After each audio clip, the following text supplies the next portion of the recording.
Breaking news now on Fox 61, Connecticut's news station. Breaking news in Hartford. A man is in the hospital tonight after he was shot during what state police are calling a road rage incident. And now 2 people are in state police custody following that incident. Thanks for joining us for the Fox 61 News at 10. I'm Brent Harden. And I'm Sarah Sanchez. The incident started on the highway but led police to a gas station in Hartford. Fox 61's Angelo Bavaro has all the latest on what has been a very busy night for state police. This is where we're seeing a police scene. This is the F.L. Roberts gas station on Weston Street in Hartford, right by the Hyundai dealership. Take a look for yourself. You can see this SUV being towed away, and look closer at one of those windows. You can see what appears to be a bullet hole. State police believe this all started about 3 miles away on 91 South in the area of exit 35. Troopers responded around 4:40 in the afternoon. Police say someone was shot during the incident and is expected to be okay. 2 people are in custody. We spoke with a manager here at the gas station who called 911 when she said that she saw the person who was shot roll up here. She did not want to be identified on camera. I saw the victim's car pull up. He stumbled out of the car screaming, "I'm shot." Call 911, "I'm shot." Call 911. He stumbled over here with the help of his girlfriend. She told me that they called the police while they were on the highway already. The manager also told us the woman with the victim told her about some of those moments leading up to the shooting. They're having car trouble, and basically they threw something at the car one time, and then they did it again. And she said after they did it the second time, that's when she said they fired 4 shots into the car. Important to note that is all according to that manager we spoke with. We are still waiting on official details from state police. Part of 91 was shut down with this investigation underway. Reporting in Hartford, I'm Angelo Bavaro, Fox 61. Angelo, thank you. People living in Manchester are demanding the town take action to make a dangerous intersection safer. There have been several incidents in the area of Buckland Hills Drive, including last night's deadly pedestrian crash. Fox 61's Valerie Moravi spoke to neighbors about their concerns. Police say Jamie Cordero died after he was hit by a car Monday night at this intersection. Now, people living in Manchester say this is not the first time an incident like this has happened on this road. One of the main factors, they say, is speeding. Manchester police responded to a crash involving a pedestrian along Buckland Hills Drive Monday night. Police say they tried to resuscitate him, but he did not make it. He was identified as 45-year-old Jamie Cordero of Manchester.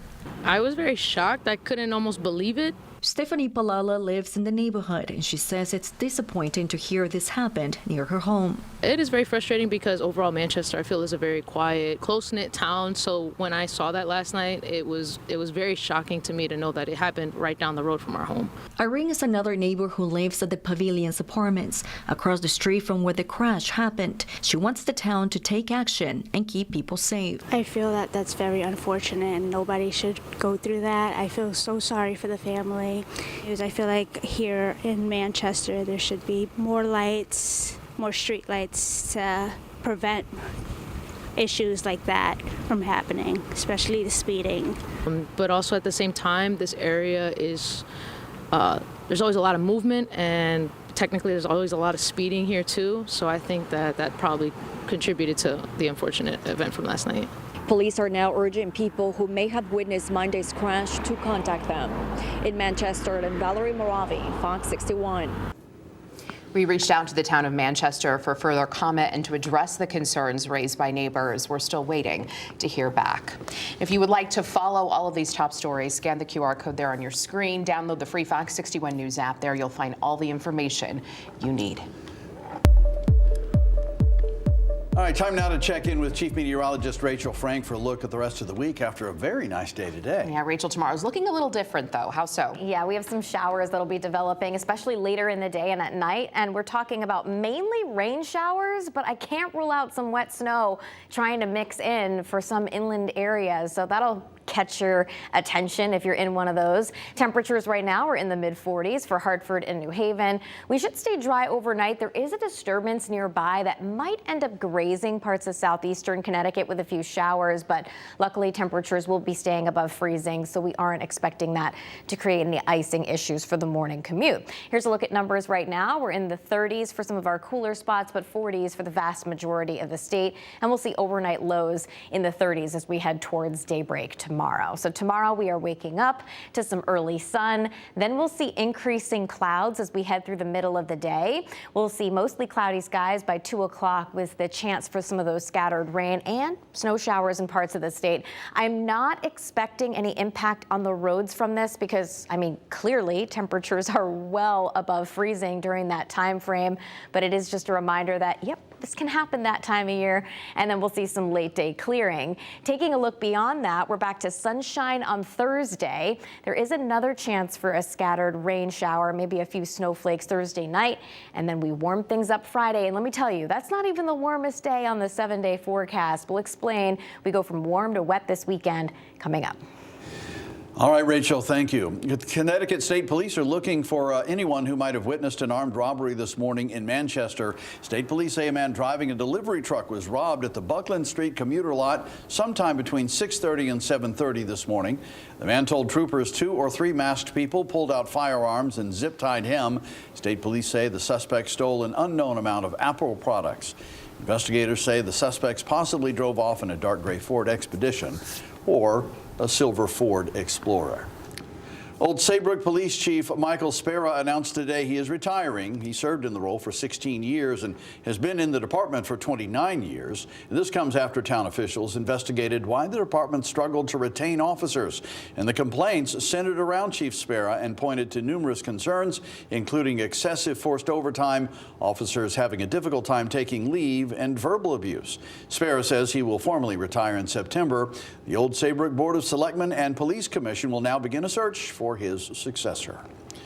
And 2 teenagers rescued an emaciated dog over the weekend in Meriden. Animal control officers believe she had just given birth hours before.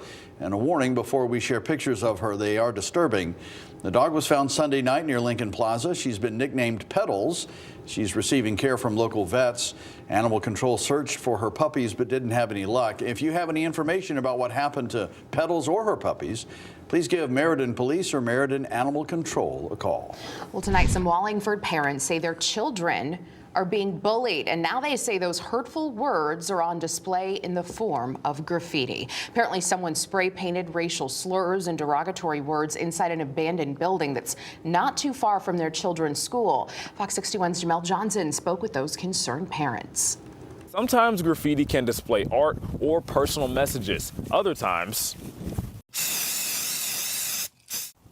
it can include hate speech like racial slurs and derogatory terms aimed at someone in particular. 50 South Main Street is an abandoned building in downtown Wallingford.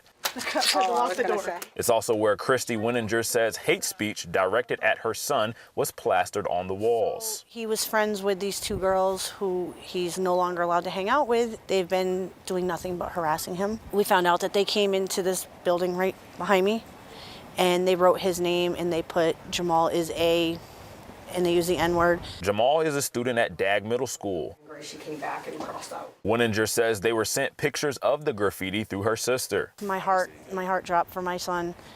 We were at the mall when we got them, and my son was pretty much trying not to cry while we were in the middle of the mall. There's been text messages. I've just told him ignore it and all that, but this was the final straw. Jamal says the bullying started 2 years ago. This year it started getting off the hook. Casey Dingus, a Lyman Hall student, says she's been bullied the last 5 months. Last year I know that I let people, off the hook, make jokes about my deafness. Getting called Helen Keller, being told to shut the F up, deaf B word. I ended up telling my mom because I was just feeling like there was nothing else I could do. I didn't want to do indoor track, and track is the thing that I love most and stuff. My grades have been slipping really bad. Casey says that abuse came from one of the students involved with the graffiti. It says Kanye West for life with a swastika under it. And now her mother, Jennifer Banks, says her daughter is being framed for it. A few people have been framed, but now the target is my daughter. They put her initials on the wall above swastikas.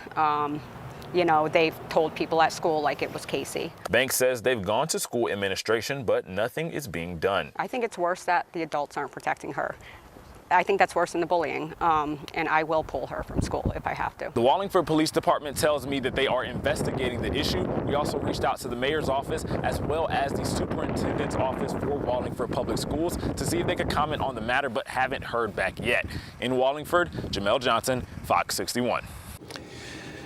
Well, big news tonight for Danbury firefighters. The city is breaking ground on a brand new training school. The new facility will be on Plum Trees Road, and it'll replace a 40-year-old building that is no longer safe. It will have a 3-story tower for rope rescue drills, a 2-story burn room that can reach up to 1,000 degrees, and a room with movable walls for other scenarios. Mayor Roberto Alves says the school will give career and volunteer firefighters a state-of-the-art training space, and they won't have to travel. The $990,000 project is expected to be complete by September.